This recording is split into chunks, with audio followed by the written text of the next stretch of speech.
Okay, hello. Hey. Hey, nice to see you. Yeah, really nice to be here, Simon. Yeah. You're Jelger Kroese, of course. Hello, Mr. Jelger. Hello, Mr. Simon. Yeah, I thought we could talk a bit. Mhm. I think we've had many great conversations together, and I love that we're friends and that we have a bit of shared productive mindset, and also you're doing cool things, and I think more people can know your story and know about you. So you're a good person to talk to, I think, to portray. And when I thought about this last night, I thought, man, you're really doing a lot of things. And I've seen you do them all. Like you work at a university, so you're a lecturer, also researcher. I know you as a great musician and DJ, also dancer, and I have also seen you as a programmer, and and you're, if that's a word you feel comfortable with, an activist. You're active in with certain movements and collectives. So you're a very multi-hyphenate kind of guy. Do you think so too? Yeah, well, yeah. I guess, I have diverse interests and curiosities that I'd like to follow up on. Yeah. Or at least it's hard to not to sometimes, which can also be a bit frustrating sometimes. But it's also, I have to follow it. Yeah. Yeah. And turning up just a little bit. Yeah. Yeah. And I think I look for intersections between the different worlds and environments that I like to find myself in. Yeah, and I think what's very notable to me is that you also do something about the things. Because I usually find myself interested in many things, but I don't necessarily take an active role in many of them. I still stick to very few things. I mean, everybody, by the nature and laws of time, sticks to relatively few things compared to what they're interested in. But yeah, I've just seen you do such a variety of things, and I like that.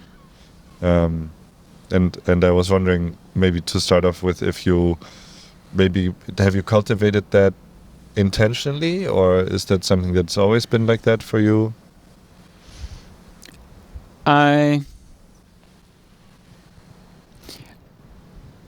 It has, in a way, been like that for me, as that I recognize that I, even when I was young, tended to have just a curious mind, and being kind of, could be quite captured by certain new things, and wanted to follow that and pursue that, and then kind of surrender to that and just flow with that.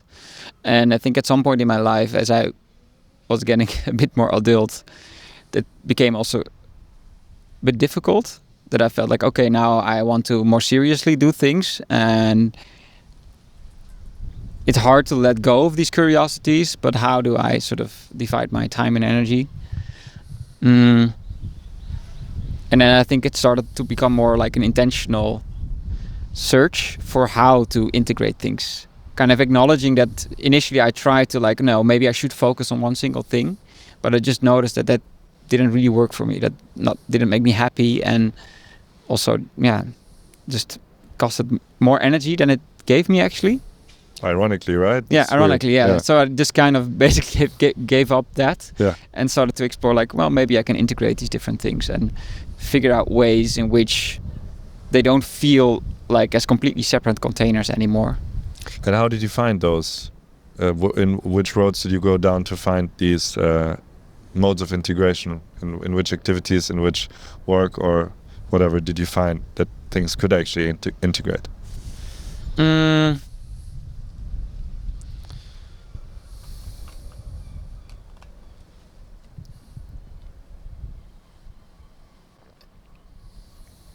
Yeah, that's a good question. Where did that? Yeah, I think it happened over time, like growing into these different things, kind of just following up of what feels meaningful and just doing that without necessarily knowing beforehand how it will integrate with the rest of the things I'm doing, but kind of trusting that it will somehow, and that over time it will reveal how it integrates, how it makes sense. And I think over time it becomes easier for me to trust in that, having gone through that arc multiple times of kind of pursuing something that I first didn't understand how it would fit in with other things, and then later kind of it showed to do fit in some way. I think what has been an important switch for me is initially feeling sort of this tension between different things that I wanted to do as kind of a burden. Like, oh, I want to spend energy on this thing, but I'm also involved in this, and now I have to kind of... Do you maybe want to be concrete what these things were? Because I think it's helpful if you speak in the terms that what actually happened to you. Yeah, thank you. So that's, for example, when I studied, I studied biology at a science faculty. So it was more sort of this cognitive development that I had there. And I chose biology because it has also sort of a relationship with nature, and part of the education was also field work, which I think I felt drawn to. But at the same time, I was also interested in music and organizing events, those kind of things. So I was doing that alongside each other. And that at some point felt like a bit of a tension. So when I did my master's, I found a master that helped me kind of integrate those fields a bit more, to do some research, but do a more creative research. It's called media technology, and in Leiden, in the Netherlands, the master that I did. And it kind of, I got a lot of experimental freedom to just work with sound, work with installations, but in the context of research questions. Yeah. And that's somehow one important piece where I discovered, like, oh, there is ways of integrating this. And I think that search kept continuing afterwards, also in my work, in terms of more cognitive work and more artistic, intuitive work. And I think that's what you're, in a way, teaching in Amsterdam now. And I think I will spare you my interpretation of you're doing and just let you tell it. So you're working on a master's program, I believe. Mm-hmm. And now, to get right, it's called Collective Futures. Yes. And it's sort of, you can introduce it, but I believe it's a master's program that has the multiplicity at its core, right? Yeah, that's correct. So it's a program it's a 5-month full-time program for master students, and they do it alongside their master's program. So it's a sort of an extracurricular, an additional thing. Yeah. And it's relatively small scale. We have somewhere between 12 and 20 students on average. And the idea is that it's kind of a bridge for students. It's kind of a bridge between their academic studies and professional life. So they work together with societal organizations on a research project during those months. But we also form a collective. So sort of a shared organization, which we co-organize also the program. The students also get their own budget to organize parts of it. And we have all these different workshops. Part of the workshops me and the other teacher do, but we also invite guest speakers and other guests to do workshops. And those workshops range from more research-oriented approaches or how to sort of do a systemic analysis of a problem that students are working on, but also things like improvisational arts, movement practices, sports, theater, to find indeed an integration between those different ways of learning and engaging with, different ways of relating maybe to other people, to students themselves, and to the content that they're working with. And what I remember from the history of this program is that it used to be, it started as a very experimental thing, and it was sort of made fun of because it carries this imprecision. It's not an extremely boxy left hemisphere obvious thing with like an obvious goal and an obvious result or something, maybe historically. And I don't know how deep you want to go in the history of it, but I remember the story that you once told me that it was like, haha, was there something about Mickey Mouse? Yeah. That's also the story that I heard by the people who founded the original program. And that was about 10 years ago, and I started there 2.5 years ago. Yeah. That was also under a different name back then. Yeah. But I've heard that some people within the in the university called it the Mickey Mouse minor. Yeah. Kind of making fun of it because students were able to like do more creative work, and this was seen as not very serious in also an academic setting, and like also easily dismissed as, well, that's just child's play, basically. It's gardening, as I would call it, but yes. Yeah. And so, what happened in relation to them making fun of it? What did they find out later? Well, they find out that,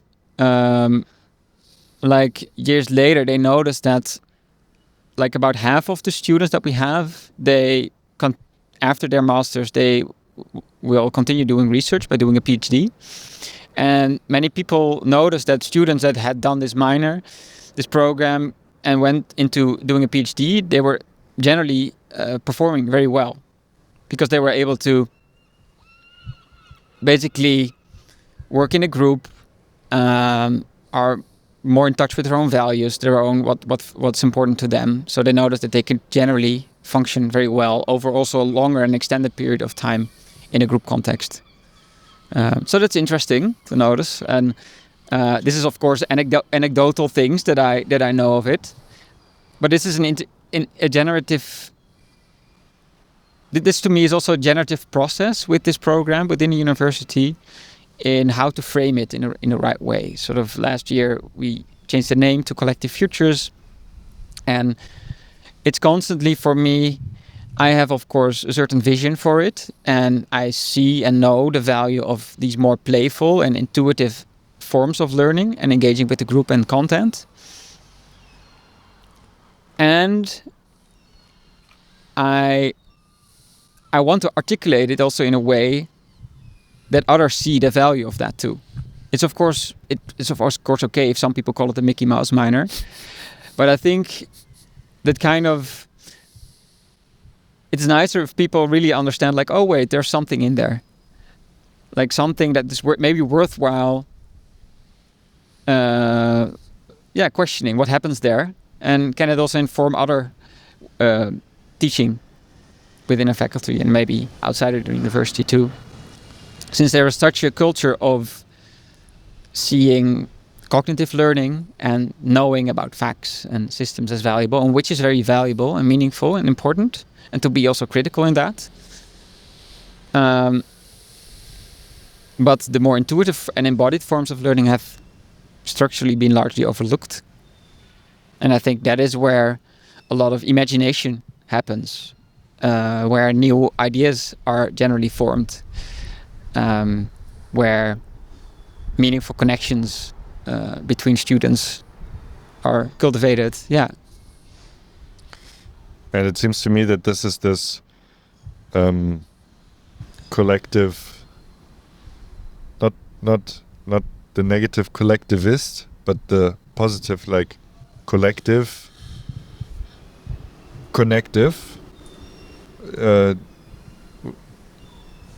right hemisphere sort of rewiring of neurons and cells, whether it happens in the individual because it's part of this collective futures program in this instance, where an individual would be like okay, so I have the rest of the university that is operating in the small facts and knowing and learning and fixed mindset. And maybe one way, you're being taught something and, you research it a little bit, but at the end of the day, then you have to sort of report with exams that you know what you're being taught. So, which is like kind of has a more hierarchical shape. And then suddenly you're in a group thing, and suddenly you as an individual are like, oh, I'm having some responsibility to do something immediate, or I am invited to move my body, or do some gardening in the widest sense of what do these people around me need, what could grow here. You're being asked questions of emergence and renewal, maybe, instead of just what has already been known. You're looking at the now, so it's a more meditative thing. And then suddenly that's where the creativity maybe of the right hemisphere comes into play. I'm curious how you see all that. And then I'm also thinking that can happen in an individual. So the creativity of an individual can be sort of fired up. But then there's also the group dynamic, because you're saying you're forming a collective. And I think that's very interesting. I haven't thought about that, but I've always met you in a collective, because we've been in Medley together and almost 2 years ago. It was the first experience for me like that, but you seem to know this a lot better, being in a group, doing things together, more like. And now we're here at Portal, also a very collective experience and so on. Summer camp, we were together. And suddenly you have this thing where not only are things rewiring in you, in your brain, in your organism, in your individual, but also things are rewiring between people. Because you have a 5 months program, or a 3 months program like Medley, or even just a couple week program, or 1 week program like a summer camp. But even then, you're feeling like you're part of an organism of the group that you're in right now. And things are rewiring there. Friendships, collaborations, possibilities, and the rules are being written anew. And to me, that seems like in these sort of spaces, that's an important thing that happens. It seems like something that I've seen you being drawn to and operating very well in. You're propagating this with this program. And I'm curious how you see that, because I know you also care about that you're very actively researching now, like the work of Jelger Kroese and the hemispherical work. And I guess you see this. You're drawn to that too, because you're doing this work already. Curious how you see it. Yeah, thanks. Thanks for mentioning also indeed Jelger Kroese's work on and his hemisphere hypothesis. Which is really it's really a strong curiosity of mine now, and a strong interest. I think his work is very profound. I remember when we were on the phone and you were coming up, you were like, I'm into this, and now you always come whenever I see you sort of with the research proposal, and now it's very related to that. You can talk about that how much you want. I just remember feeling honored to be part of, like, seeing you like, wait a minute, this guy's onto something. Yeah, exactly. I remember that call that we had a bit more than a year ago. And that's when I just discovered his work. And I got sucked into it, so to say. And I think it makes such a profound impact. I think in itself the work is really incredible. Incredible work of science and philosophy. And for me personally, it also was very meaningful to encounter it, because, like we just talked about, I have been moving in between these different worlds, a bit more sort of this scientific world and more an artistic, imaginatory, intuitive world. And that kind of always felt like a tension also to me. That was also generative and wanting to find a way how to bridge it, right? But also as a tension. And especially in my work at the university in this program, I felt that tension of like, okay, I intuitively feel that these certain practices and certain ways of being collectively working in a more embodied and intuitive way together in a more creative way are valuable, but I find it hard to articulate it in the language of science, for example. And then came Jelger Kroese's work that does exactly that in a really incredibly deep and profound and thorough way. Basically building on a lot of ancient wisdom traditions also, but articulating it in a very well-referenced scientific way. And to me, that feels like bridging that. A beautiful way to bridge that. And reading his work really helped me much better understand the dynamics that were going on, that I was feeling, and become more intentional about how I want to approach certain things, how I want to design an environment. And that relates to these, for example, these hemispheres where... So basically his basic idea is that we have these two different hemispheres, a right hemisphere and a left hemisphere. Of the brain, yes. Of the brain, yeah. And they have a different way of being in the world, basically. A different way of attending to the world. So this left hemisphere has a very focused attention. Basically has a role within organisms to find food. Jelger Kroese paints this picture of a bird who, in order to survive, needs to be able to find food. So it needs to find a seed or like a prey, and that requires a very precise, focused attention. Basically knowing in advance, I am hungry, I want something with roughly this shape, and I'm going to look for it. And everything else is not really important. So I block that out. Specifically unimportant, right? You have to specifically blend it out as a Germanism, but you have to lower you want to hyper sharpen that one thing, and you want to completely not see everything else because it's a distraction. Exactly. You want the fucking food. Yeah, exactly. Yeah. And you kind of already a priori define what you want to find. Exactly. And then you kind of look for a confirmation of that thing you're looking for. And then whenever you find it, cool. And you have your boon and you eat. But in order to survive, this bird, and as every organism, basically every animal, at least, you also need a different kind of attention, because while that bird is eating, it also needs to be aware of its environment, like what happens if there are predators around. And that requires a different kind of attention that is more broad and panoramic, and is especially activated when something happens that is unexpected, that's out of the ordinary, and that's way more exploratory. And supported by an enormous body of research, basically Jelger Kroese shows that this focused attention is handled by the left hemisphere of the brain, and this more broad and open panoramic attention is handled by the right hemisphere. And based on a lot of research, he basically shows that this right hemisphere has a way better understanding of the world, a way wiser understanding of the world. The right hemisphere sees the world as wholes, as kind of everything is in flow, in movement. There are no like binaries. Everything is sort of flowing and in between and nuanced. It's able to sense emotions. Empathy is able to empathize with other animals. It feels connection. All those kind of things. And the left hemisphere thinks in very black and white patterns. It thinks in hierarchies, in either or.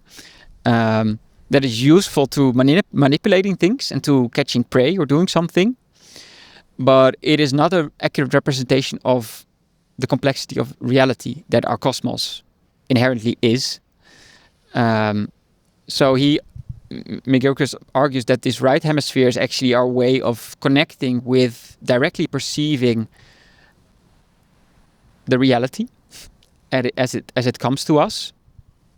And basically this left hemisphere all the time makes a model as an abstraction of that reality. It makes a map of a territory that is useful in order to navigate something, to do an action, but it's not an accurate representation. And the problem is when we think this map is the territory, right? And he links that to our culture, also a Western culture, that very strongly, at least in the past few hundred years, has come to very much value that left hemisphere way of operating and thinking. And you see that also in traditional scientific environments, but a lot of other expressions of Western culture. There is this idea that our world consists of objects, and that this is sort of our primary reality, and that the world of intuition and emotions is kind of a distraction from that, right? It kind of, it's better to block those out so we can focus on what matters. What matters, and think in sort of logical, rational structures. And he basically argues that any healthy individual or society, the right hemisphere is the master. That's the name of his first book, The Master and His Emissary. The master, and the left hemisphere is the emissary, like the helper. So you have always a movement from the right hemisphere to left and back to right. Right hemisphere first really perceiving the world as it is, with all in flows and more in an intuitive understanding of the world. Then based on that understanding, sending kind of a signal to the left hemisphere to operate based on that. Yeah. And then the left hemisphere is to basically feed that model that it created back to the right hemisphere to check it, like, hey, does it actually match this complex reality? And that holds for individuals, but also for groups and societies as a whole, that we actually want this more intuitive, basically, to be in the lead. Yeah. But it seems to me that that we have found all this fits very well with what I'm thinking about a lot, because while we're here at this at Portal in Porto, I've been thinking about writing this book that basically, I think a lot of people here are doing work that is very right hemisphere oriented, as sort of and it seems to me a bit of a counter movement to what is around us, because the world is a lot of dominated by money and houses, real estate, in German Immobilie, things you cannot move, they're like, so all these structures as, I'm just looking at these houses, and it's like these repetitive patterns and structures as the thing that counts, that's what matters, you have to be safe, you have to be secure. And, but these are spawns of the left hemisphere, and useful, very much so, but it seems like we periodically forget how useful the right hemisphere is. Yeah. Because you just can't touch it that well. And nice helicopter. They're flying so low here. It makes me very happy. I'm like, I like helicopter. Yeah. And it makes me think of this. All these structured things are scaffolding, right? And I'm proposing currently that everything is scaffolding for love. Which is the spirit of, yes, they are a helper, an emissary, a scaffolding, but the true thing is love, and love is the big thing, the connected thing, the thing where all things meet, and that sort of you most likely don't perceive love with your left hemisphere, let's say. Yeah. And the tension, for me, this pattern of left and right hemisphere, immediately when I hear you talk, it explodes through all the realms. Your tension between universitarian academic work and field work, nature work, music work. It's right there, right? It's the left versus the right.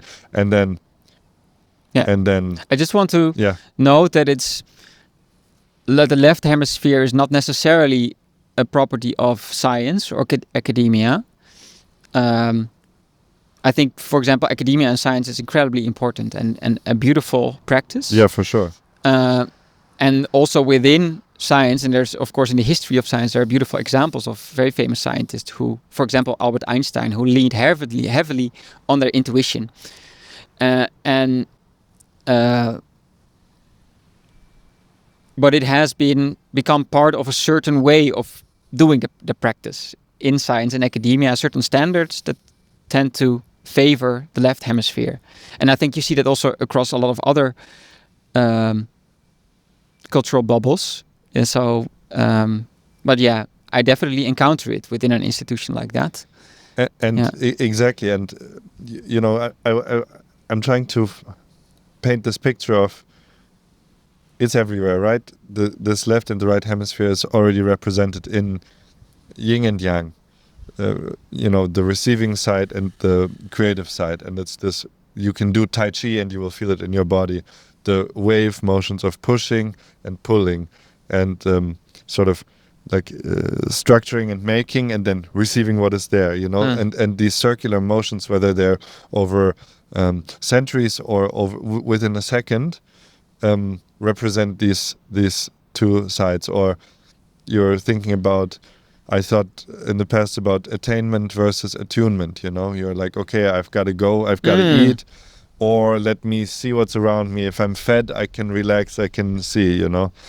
Why are people surprised that after they eat in the afternoon they have a like a low? It's like, no, you're just not meant to. You just ate. You just got what you needed. So now you can chill and you can look at things, and you're not meant to fill out spreadsheets right now. That's just not what it is.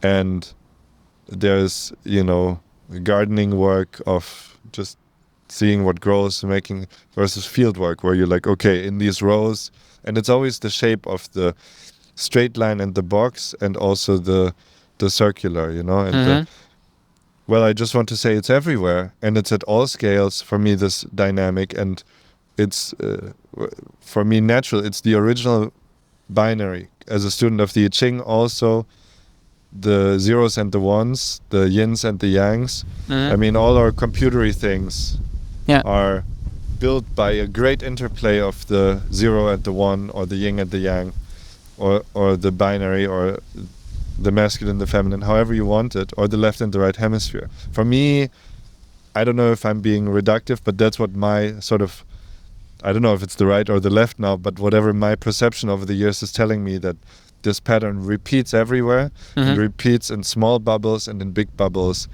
And for me, it's the perfect thing to look at to find balance. Yeah, I completely agree. Also, what McGilchrist, for example, mentions is how the world comes into being through a balancing of opposites. That you see that at every level, at the level of your organism. Why is my arm in this pose? Well, because I have some muscles putting force on this side of the arm, and some other muscles putting force on the other side of the arm. But they're constantly balancing. Exactly. And it seems like it's static, but it's actually a process of constant balancing. Yeah. And that our whole reality is made of these kind of balancing of opposites. Yes. Yeah. I think it's very beautiful. And I wanted to talk to you about, so you're already in this world. You're in and you care deeply. I mean, there's this traveler mindset that I carry in me, a little bit of immigrant mindset, a little bit of homelessness mindset of, you're very artistic for the current state or whatever of academia, but you love academia, and among the hippies, or like the crowds that we've been in together, you're one of the more academic, structured, research-oriented people. Again, I'm not trying to push it into a corner, but it's how I experienced you. And so you carry that tension in you, and I think many people that we know carry some sort of this tension in us, of the opposites, and it's not clear-cut. Because I think you can only be clear-cut if one thing in you, either if you very well integrated the opposites and it seems like you have one direction, but of course in reality it's zigzag, or you're just dominated by one of the strands and you just go that way, which is fine. People do that. That's a fair way to live, because of course if you have many people who do that, then many people who go in the other way, then you still have a balancing of opposites, so that's fine in the larger scale. But okay, I mean, we seem to be surrounded with people who care about balancing it within us, and to feel the tension and to want to synthesize it. Synthesizer. You make something of it, And one thing I think we talked about is the fun idea of magic schools, where you have these sort of outlier characters and they come together. And I think it came from Medley, where we were together and we didn't even know what we were supposed to do because nobody was telling us. But we had a 16 people cohort over 3 months, and it's like, okay, do your things. And you're, what's my things? And then I found out later that your job is already sort of a little classroom in a normal school that's a magic school. And I was curious how you feel about all of that, and maybe we could talk a bit about how we see this idea. to bring, because for me the synthesizing of the opposites is magic, sort of. Channeling this tension. I mean, you see wizards, historically or fantastically depicted wizards who are like, you know, they charge a thing and then they release it, you know, and it's always with a lot of tension and release, and it's this breathing, it's meditation, it's, you get my drift. I'm excited about it. I love this shit, you know, it's so, yeah, it's really fantastic. If you say magic, I link it also to the implicit, maybe, that it's, if I think, again, linking it to this hemisphere frame of this left hemisphere, seeing everything as explicit, making things explicit, seeing the world as objects, using language to pinpoint things and pin things down. Where the right hemisphere is about implicit communication, about feeling into it, things that cannot be fully articulated in words, but they can be felt.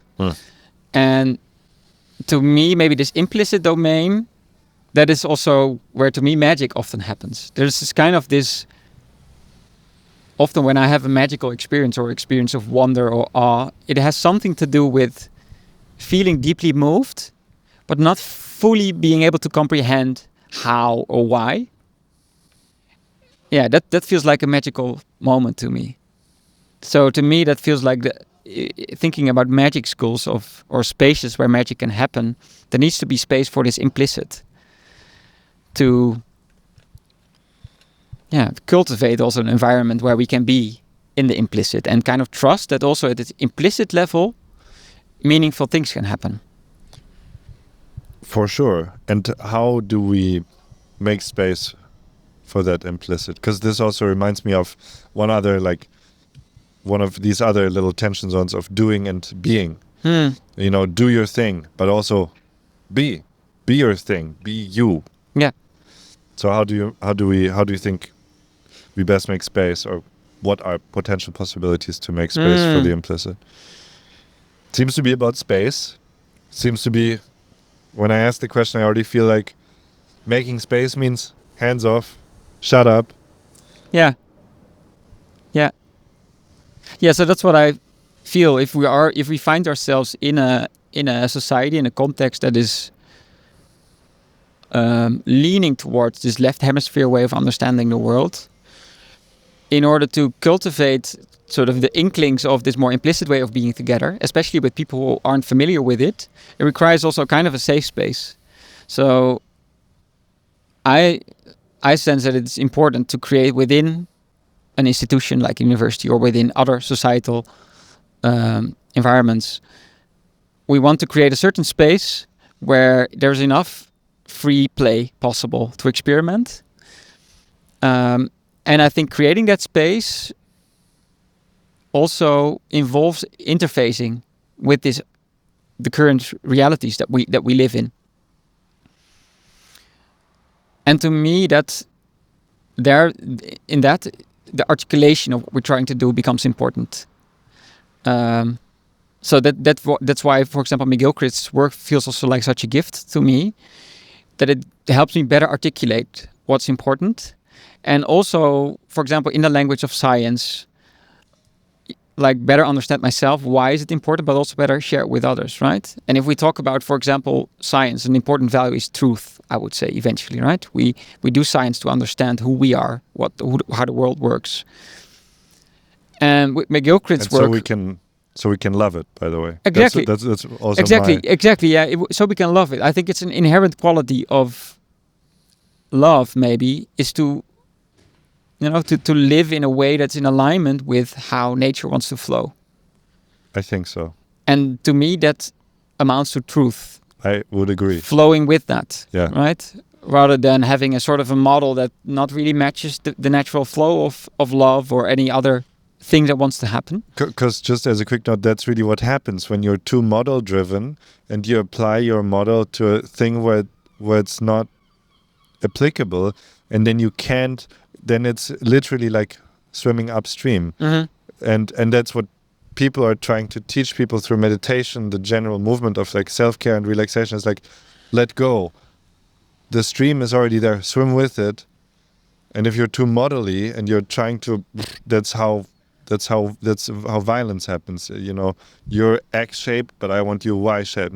You know, like, just as a note, this is the.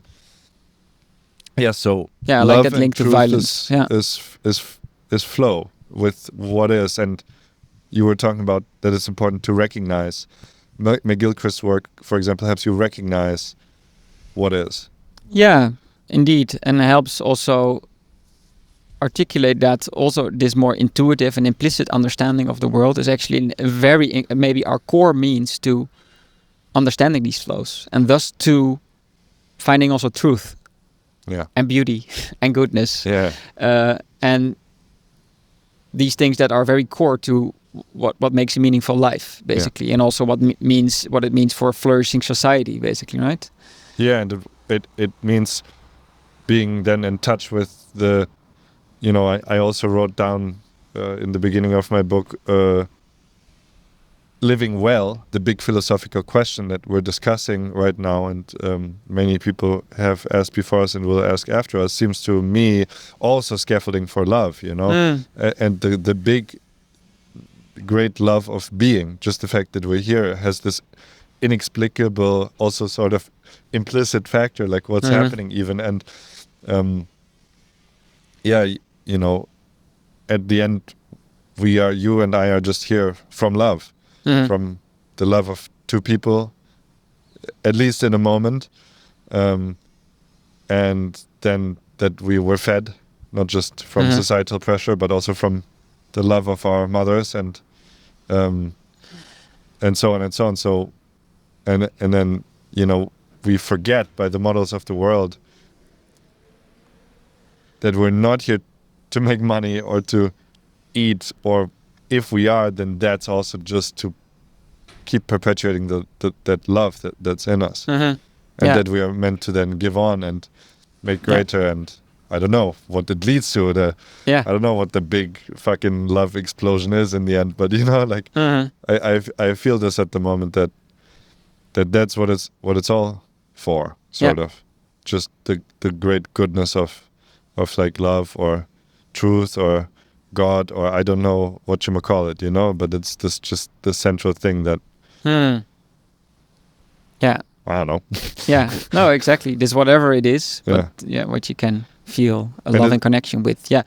You don't put love into it so that money comes out. You use money to make love, like to find love, to be loving, to, you know, it's not, time isn't money, you know, it's money is time, and time can be again used as scaffolding for love. It's to just be, and to be curious, and to be satiated, to have eaten so that you can perceive, you know. I don't know.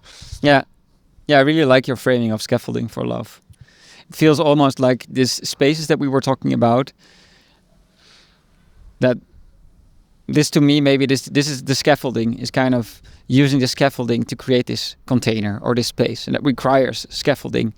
Also, like more pragmatic and utilitarian ways of dealing with the world. We need scaffolding, but once the scaffolding is there, we need to let go of it. Like Wittgenstein's ladder, right? We build a ladder in order to walk up and then let go of it.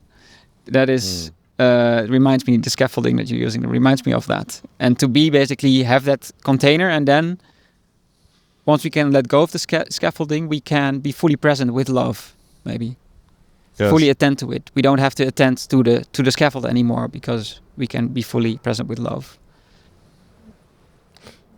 It's again the tension of building the scaffolding, because you need something to.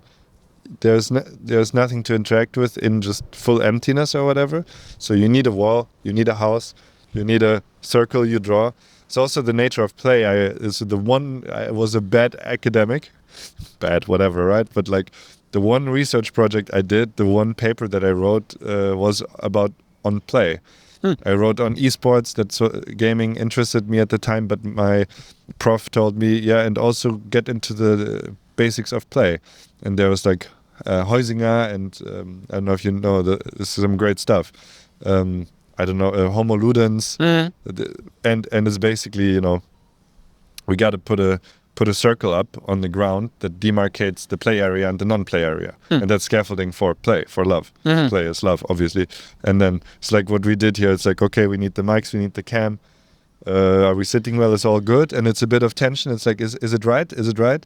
Okay, it's right. Okay, let's press record. And then it's like, whatever, right? Yeah. And this seems to be the movement. And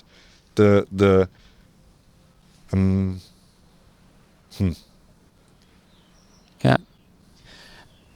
It feels to me that if I think back at my own experiences of earlier on needing these containers, these spaces that basically gave me permission of, oh yeah, you're allowed to play here. And that almost like as a way to cultivate that presence of love, that presence of joy and play, of intrinsic whatever, intrinsic meaning. But as we become more familiar with that, with connecting with that, it becomes also easier, at least for me, to see opportunities to connect with that, even if it's not necessarily a strictly marketed area that I'm entering with signs like, oh, you're allowed to play here. Yes. Right? It's almost like the play wants to manifest itself. It starts to get more agency in the world. Like there is this sense of love that wants to do something, and if there's a space where it feels like it doesn't fully have the space to do so, it will create the space. Right. Yeah. So it's like, I saw immediately when you started talking, I saw this recursive scaffolding, you know, you put up a play area, you can play here, and you're like, oh, I can play here. How does that even feel? You know, it's the beginning. And you do it again and again and again, and every time the boundaries dissolve a bit, you're like, oh yeah, okay, here I can play. And then at some point so all of this is like scaffolding of the scaffolding of the scaffolding, and then but that means that at some point it turns around. Actually, now you can even play and love where there isn't an area. You can express yourself where maybe there's specifically a bit of oppressive, you know, you cannot, it says the sign is you cannot play here. And then you're like, and you turn it around, you know, or something, right? Like now the play lives within you and it can just come out. You don't need an invitation anymore. Yeah. And I think that's sort of that seems to me like the change that is in the air that wants to happen, that many people who feel like, I love this example of having eaten, like the bird is fed, and then it's like, what now? And then they're not thinking of a safety mindset, of the structured mindset of, okay, now I need to build a bunker so I can have more food or more money. But it's like, okay, so what do I do with my state of being fed? How can I experience the world in absence of a problem right now? Which could be, let me make somebody else's problem my problem, you know, or let me try to make something new from within, or whatever your creative and compassionate, loving activity is. And if you're well fed, you can do this in many places, even the places that don't invite you to do it, even the places that want to keep you from doing it, maybe. Yeah. And that's like the magic school. If I think of the basics of like Harry Potter or whatever, where it's like, first, like, you're a wizard, Harry. And it's like, nah, bullshit, right? Like, you can tell this to people and it's like, you're creative. And if you would have told me about 14 years ago, I would have said, nah, I'm not creative.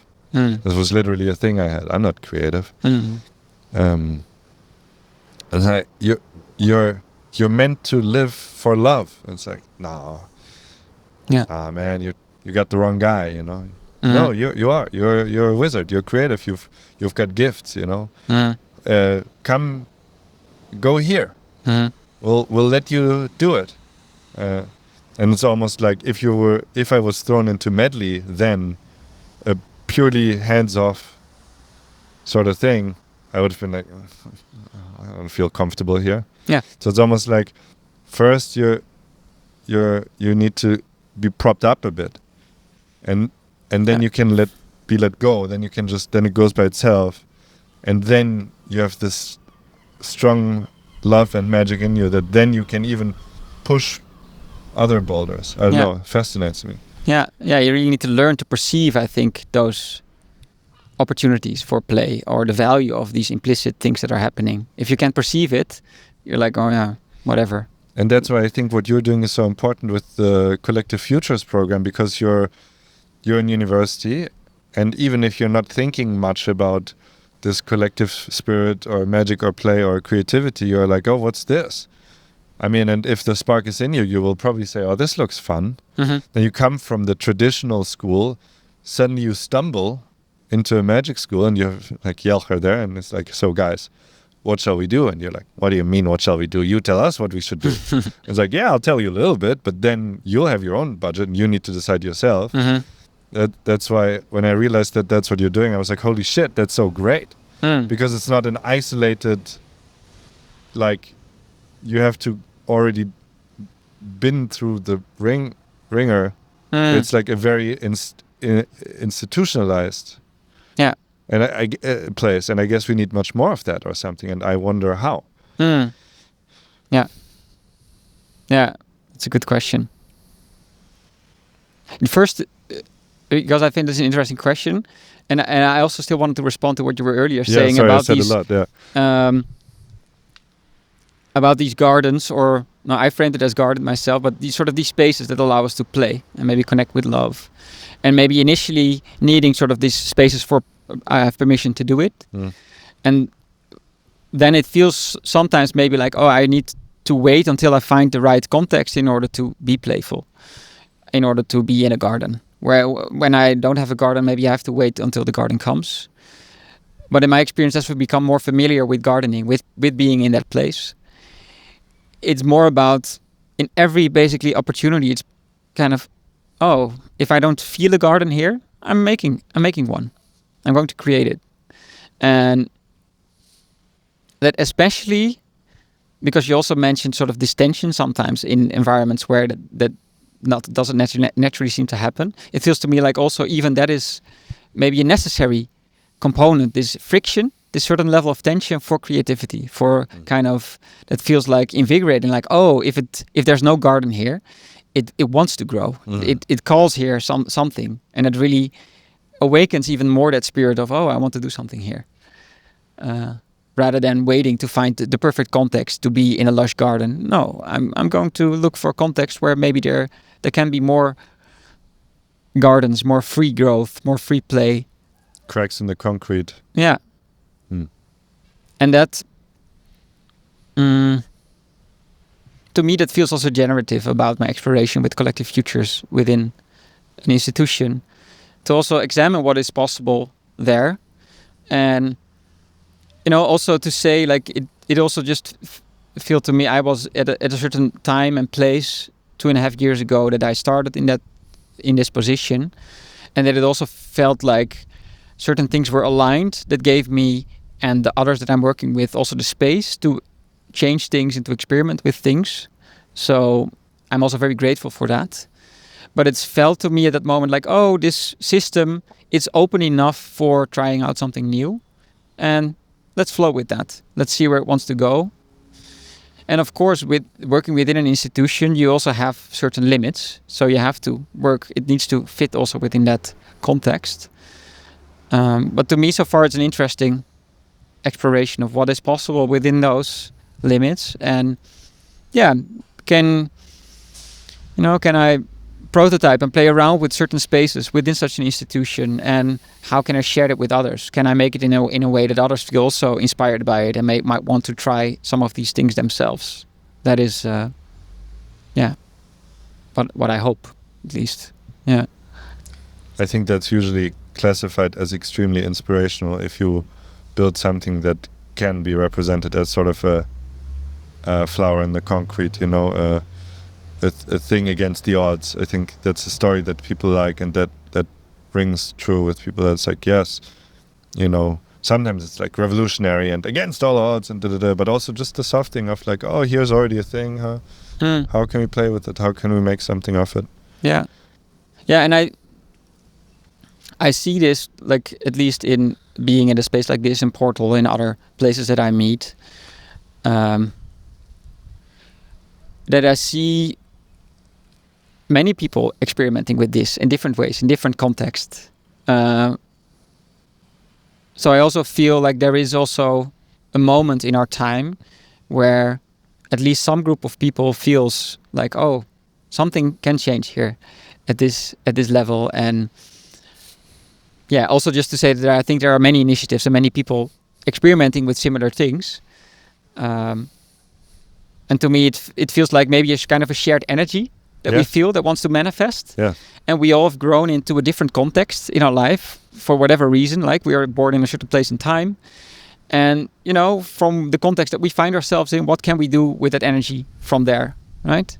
And I happened to be in this context, that I had a link with that institution. Okay, well, can I channel that energy that I feel that wants to grow, that wants to build a garden somewhere there? And let's see where we end up. Alongside other environments that we move in between, and I also move in. For sure. Yeah. Yeah. Yeah, many things are possible. Many things are true at the same time. And this feels incredibly generative because we have such strong... Because it's... Yeah. Somebody once told me, like, about voting in politics. Oh, it's, the pendulum is too far on one of the sides. Okay, so I vote the other side, right? So it swings back. And I was like, that's the stupidest thing I've ever heard. You need to, obviously, not knowing exactly how it goes, but the obvious thing is to build a stronger unifying narrative that has a higher chance of unifying the pendulum around the middle. You have to build a strong center gravity, where the pendulum doesn't like escape so strong to the poles of left or right hemisphere or left or right politics, whatever. But like, no, you want it in a good little. I think it should, whatever. It seems to me that it would be nice if it was more gravitating around the middle, maybe with the occasional escape to the side or whatever, instead of like these strong polarities, like doosh, doosh. That's what we're talking about in the world right now, of like the split we have. Anyway, not to ramble on this, but to say no, let's, and that's what I see here among the people that we know that are here, that this movement that seems to be there of unifying living the tension within ourselves, unifying to a very potent middle ground. Mid in internet speech is a bit of an insult. That's mid because it's not either or the other, it's mid. But I'm actually very pro mid, like a strong mid, a gentle giant, or an extremely creative researcher, or a musician CEO, all these unlikely combos. The magic lives in the in-between. The truth is in the in-between. The truth is not on one of the sides, it's in combinatorics. Yeah, exactly. So I wonder if it's then in between or in the middle, or it's sort of more holistic also. That's kind of, it has more sort of, it holds the different tensions within. Yeah, that's obviously what I mean, right? Yeah. If we're talking, I'm just talking about a 2D plane, and I'm like, oh, but they're like third, fourth dimensions, whatever. Yeah, exactly. Yeah. Of course, that's what I mean. Yeah. When I say this, the middle is from a very big thing, and you can have a middle by spanning things very far apart. You can put up a very big tent. You can put the poles of the tent into like kilometers apart, let's say, and there will still be sort of a center. And if the tension between the tent poles is very good, it will hold. And it will form a center, even though you're far apart into all sort of cardinal directions. I love these pictures of this tent and tension, and Yeah, and then I get immediately the image of a space also underneath the tent. There That's it what I is. like about the tent, that it creates a space. Then sort of the tent is this bridge from the linear view Yes. to, wait, there is a space. There's this extra dimension. Yeah, 3 dimensions of the space. Yeah, that's great. That's definitely true. Hey, I think we can close soon, but there's one question that hasn't let me go that came up 20 minutes ago or something. So I want to ask it. So you talked about the implicit, which I liked, and I think it sparked both of us into talking a lot. And it's kind of funny to me because you presented the implicit as this thing that needs space, silence, openness, meditation. And then again after, you also said that actually the great thing about McGilchrist's work is that he makes something that seems to be implicit for now very explicit. What do you think about that? Yeah, a good question. Well, I think the beauty of his work is that he articulates it in a way that it is both explicit and implicit at the same time. So his writing is both, like it has his latest book, The Matter with Things, I think about 5,000 or 6,000 references to a lot of also scientific work. So that's also kind of also explicit referencing, but it is woven together in a more poetic, implicit way that also leaves room for imagination and kind of a more poetic way of reading everything. So to me, that feels like a beautiful integration of the explicit in the implicit, where you do kind of, it feels to me like you need this ground of this foundational level of implicitness, but within that also the explicit can exist in an important way. But it's only once we try to completely translate the implicit to the explicit and take all the implicit out, then we lose something very profound. Yeah. So I think once we are rooted in this implicit feeling or the value of the implicit, then we can also hold the explicit. But once we're not rooted in that, we can easily get confused and take the explicit for the foundation of things. The master and his emissary. Yeah, exactly. Great. I appreciate that answer. I had my own thoughts, and that's good. Because I was also wondering selfishly, like, well, I like the implicit, but I like to make it explicit sometimes. You know, we're trying to explain something kind of sacred, the vibes, the good stuff here, and we're being explicit. So I like that rooted in the implicit, the poetic. Yeah, and we also need ways of sharing the implicit, right? Of communicating it. So it informs some form of translation. Which is what poetry is, for example. Exactly, in poetry. And one form is like we are here speaking now. Yeah. But also poetry in a written word, it can transmit it in some form. And we know the things that we can say to point at the thing, but also we can't say the thing as a whole. The whole thing can obviously not be named. And we're not really trying. We're like we can point at it. Yeah, we can pitch a tent around it, and it's going to be somewhere in the middle. Yeah. That's great. Yeah, that's beautiful. I like that. A question that I have for you, like, what are your ways of connecting with the implicit? Well, how do you cultivate your sensibility to it?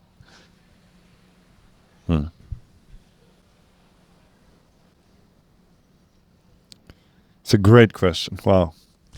So I think I could think about it, and I will for a few hours, but for the sake of talking,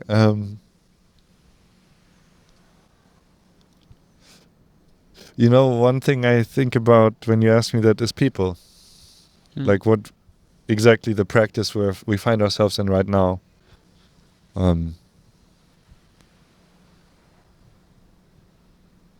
Having a conversation with some ideas ahead of time, but no structure in it. Listening. Watching you, seeing your eyes, seeing that you think, and then not saying something even though you're pausing, because I know there's more. The your body implicating what your intentions are. I love people, and I love watching people, and spend a lot of time around people. That's one thing. Then seeing my feelings, seeing how strongly I react to things, seeing that in these 2 weeks I've had a time of, both being here with many friends and with my work, and then also kind of vacationing with my girlfriend at the same time, and her also being both my a giant person in my life, right? But also a friend, and also somebody who works here, and also somebody I learn from. And seeing, that's a lot of input. I need solitude. I was having a crisis 2-3 days ago of a lack of solitude.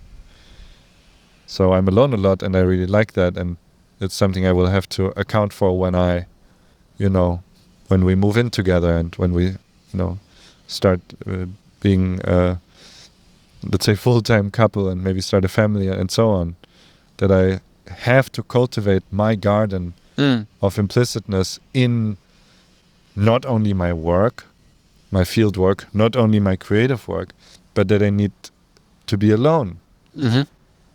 Because, currently I don't know how to do it. Sometimes I see a developmental edge. I know that when I smoke a joint, which I do rarely but sometimes and happily, I'm like my whole left hemisphere kind of shuts off. Or the right one is so strong, and it's, and sometimes I feel like I'm feeling this, dude, it's actually fucking profound, because what you said about something spaces for play, I'm in this moment like, I'm like pretty worky right now, I'm a bit hungry. My bank account needs some filling, I need some, and so on. And I'm like, but that means that sometimes I do not seem to have this play and love and ease in me in a moment. And I feel a bit weighted, I feel a bit pressured. And then I smoke a little joint, I'm like, yoink, I'm like, what's going on? Let's see. And I take weird notes, and like I'm in this playful state, but I'm like, but I want to cultivate that from a sober place too, ideally. I mean, if it's not, then okay, I have an entry point, but there's something real to cultivate there, and I found this week a tiny struggle with it. It came up to me and it's like, hey man, you're a cool guy, but how about you think about that? It spoke to me, so the implicit is like, knock knock, hey man, can I also have some food, or like, because you were a bit in a sort of a worky mindset. Or just listening to, I love listening, and listening is a huge language of love for me, or I would even say it is love itself, because it's space making. It's conversational space making, and I'm like, and then there's this part of me, the implicit, the right hemisphere, the soul, whatever, it's like, okay, cool, you're listening to all these people, but I'm here too. And usually for me, this creative, this soul, the implicit is a quiet voice. That's why it needs space. That's why it needs silence. And if I allow all these other influences on me, and check my phone and read Twitter, and like all my ears are like full with stuff, then it starts to complain. The inner child, the implicit, the soul, the little thing that carries this constant gold of truth and love and play in it. And so I think I have some practice to find. I don't want to call it work, because then it's like, again, this I have to meditate, so the implicit is, that's the fucking funny thing about it. How do you do it? It's a snatch, it constantly escapes you. But anyway. But it's a beautiful framing, also connecting with listening, indeed, making space to listen. Childlikeness for me. Listen to the implicit, Don't only listen to the parents, listen to the children. They are closer to the divine than you'll ever be. They just came from there. So I want to practice what I preach, right? I need to put this into my life. That's what we're doing this all for. For me, that's what philosophy is or this practice or this magic. It's like, okay, cool, you can do it, blah, blah, blah. You can show people whatever, but every day you have a chance to do it for yourself. Yeah. And then if you do that, you will also automatically do it for other people. But know that you will always periodically forget, and you will need to recultivate. Yeah. Sit by the well, meditate. Yeah. It's a huge message for me right now. I'm right. Beautiful that you're finding that. Yeah. And how do you do it? How is it for you?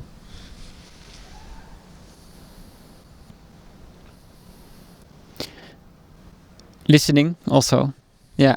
Literally in working with sound sometimes, and working in collectivity with groups. That feels also like a practice of listening. When you're in a space with a group wanting to coordinate something without a sort of a predefined hierarchy, it's about feeling into the room, basically. And you, at some point, you'll feel when, oh, now's the moment where I can make an utterance. I can do something that feels right? Where it doesn't feel pushy.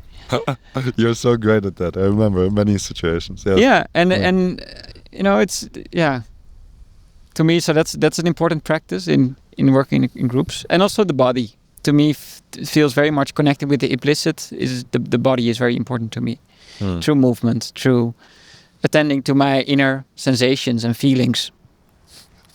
No fucks given, Brent. Do you? Unbelievable. This guy. Unbelievable. Yeah. Just walking in front of the camera. Yeah. He's a true provocateur. He saw some space for play, I suppose. I guess, yeah. Brent. Well, I hope he enjoys the play. Yeah. But body yeah. is great. Yeah. Swimming for me, huge. Yeah. And it's the activity of the body, but also when just being present, like taking a moment to go out of the cognitive mind. Yeah. And just feeling, oh wait, I'm feeling this in my body. And somehow the moments I listen to that, I find that there are pointers in that sensation, in emotions, in things that point at, oh, this is meaningful for me. Maybe I want to go there. It's more like I want to maybe go in this direction with the group or in work. It's more like a felt sense than a cognitive calculation that determines that direction for me generally. In walking, that's great, for example. Yeah. Also makes me think of the aforementioned J that I smoke sometimes, often immediately gets me into my body. And it tells me to stretch and to like, I need to stretch a lot. And I actually noticed that when I'm cognitively minded, I just don't feel it. So I'm going to take this with me as like a prompt to be like, how would you feel like if you were a little bit high right now? You would most likely like to stretch, right? So can you find that urge to stretch in you right now? Because you most likely have it. It's almost like the same thing you can do with creativity, right? But anyway, yeah, I'm taking this as a note from what you're saying. That's very good. Because I really have a wish now to connect more to that in the coming weeks. Beautiful. Well, great. Great.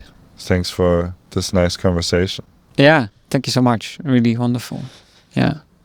Do you have something that you would like to say for the end? Either a future perspective that you have or something that you would like people to hear, or something that you want to show to people that people can find of your work, or anything else?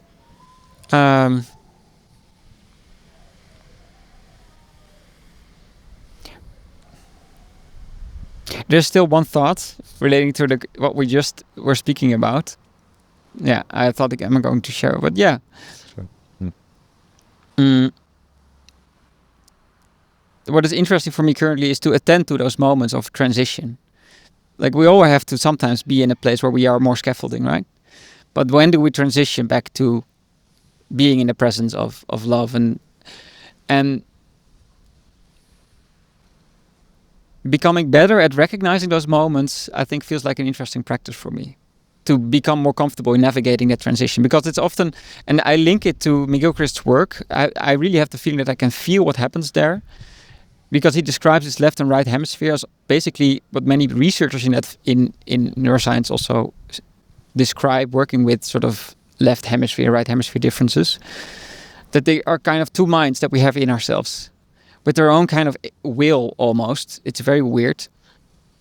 But I have the feeling that in those moments of transition, I really feel that if I'm scaffolding for a while, if I'm doing more pragmatic work, there is this part of me, part of the left hemisphere that likes that. And that is also like the sort of the control, the structuredness of it. And then there is the moment where this implicit, the intuitive knocks, like, hey, I want some attention. But then the left hemisphere finds it also scary to lose control, right? So this handover can be a bit difficult sometimes. And yeah, that feels like now an interesting practice to me. Like, what happens in that moment? Oh yeah, I recognize this pattern. And it becomes more easy to switch and to switch back to the implicit, intuitive. Yeah. You can leave that as a prompt for so that's maybe a prompt to leave here. Yeah. And if people are interested to read more about what I'm doing, I have a personal website that you can maybe link also. I'll link it, yeah. And people can reach out to me, of course. But I want to leave it with this prompt maybe. Great, let's do that. Yeah. Great, thank you. And good luck with everything. And thank you. Thanks for chatting. Yeah, it was really wonderful to chat together and have some time to really have such a beautiful conversation. Setting up a podcast conversation is scaffolding for love. Hey. I'll leave it at that.